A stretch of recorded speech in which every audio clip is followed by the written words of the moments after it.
কিভাবে আমরা একটি বাঁকা ডকুমেন্টকে সোজা করব চলুন দেখি। আমরা প্রথমে ক্রপ টুল দিয়ে এটিকে একটু রিসাইজ করে নিব, যতটুকু প্রয়োজন বাকি অংশটুকু ফেলে দিব।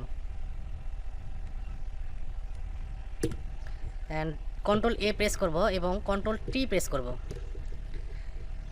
এরপরে কন্ট্রোল ওয়াল্টার চেপে রেখে মাউস পয়েন্টার দিয়ে কোণ থেকে আমরা এটিকে টেনে নিয়ে আসবো। দেখুন সব দিকেই ঠিক হয়ে যাচ্ছে, চারিদিকেই পারফেক্টলিভাবে কিন্তু ঠিক হয়ে যাচ্ছে। আমরা যে কোণ থেকে প্রবলেম হবে সে কোণ থেকে ঠিক করতে পারি। আমরা এই কোণ থেকে একটু ট্রাই করি, দেখেন